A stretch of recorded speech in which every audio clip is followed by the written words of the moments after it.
সক্রিয় মৌসুমী বায়ুর প্রভাবে রাজধানী সহ সারা দেশে চলছে ভারী থেকে অতি ভারী বর্ষণ। আবহাওয়া অধিদপ্তর জানিয়েছে আগামী 2 দিন এই বৃষ্টিপাত অব্যাহত থাকতে পারে। সমুদ্র বন্দরগুলোকে 3 নম্বর সতর্ক সংকেত জানাতে বলা হয়েছে। এদিকে অল্প বৃষ্টিতেই ঢাকার নিচু এলাকায় তৈরি হয়েছে জলাবদ্ধতা। খোলা ম্যানহোলের কারণে চরম ঝুঁকিতে পড়েছেন নগরবাসী। আরও জানাচ্ছেন ইলিয়াস আকন। গেল 24 ঘন্টায় দেশের সর্বোচ্চ বৃষ্টিপাত রেকর্ড করা হয়েছে চট্টগ্রামে 211 মিলিমিটার, যেখানে ঢাকায় বৃষ্টি হয়েছে মাত্র 28 মিলিমিটার। তবে ঢাকার বৃষ্টি কম হলেও অল্প সময়ের বর্ষণে রাস্তায় হাঁটু পানি জমে গেছে মিরপুর, মালিবাগ সহ বেশ কিছু নিচু এলাকায়। আবহাওয়া অধিদপ্তর জানিয়েছে আগামী 2 দিন এই বর্ষণ অব্যাহত থাকবে। স্থানীয় সমুদ্র বন্দরগুলোতে 3 নম্বর সতর্ক সংকেত জানাতে বলা হয়েছে। গত 24 ঘন্টায় সবচেয়ে বেশি বৃষ্টি হয়েছে আপনার চট্টগ্রামে 211 মিলিমিটার, আর আমবাগানে বৃষ্টি হয়েছে 153 মিলিমিটার।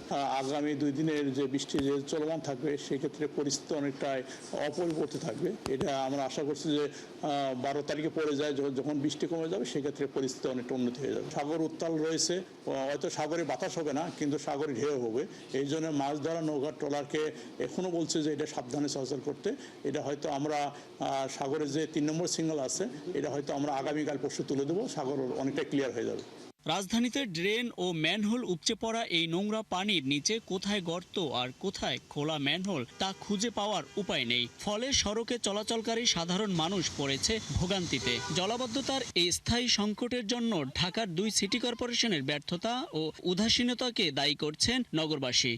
অল্প বৃষ্টি হলে পানি জমে যায়, এদের শহরের যে সমস্যা, আর বর্ষার সময় এরা কাটাকাটি করে, প্রতি বছরই দেখলাম।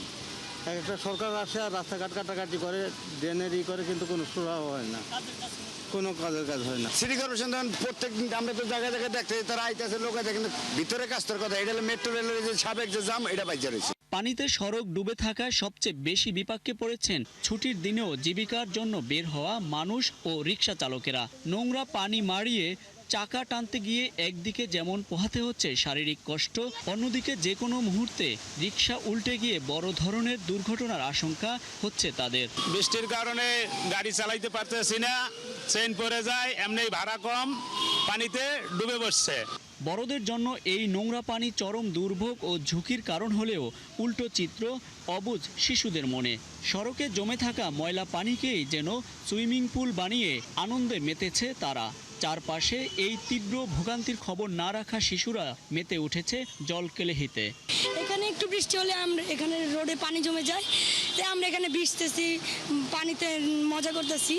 বর্ষার শুরুতেই যদি ঢাকার এই দশা হয় তবে সামনের দিনগুলোতে নগর জীবনে আরও যে ভোগান্তি নামবে সে আশঙ্কাতেই রয়েছে নগরবাসী। ইলিয়াস আকন, ৭১, ঢাকা।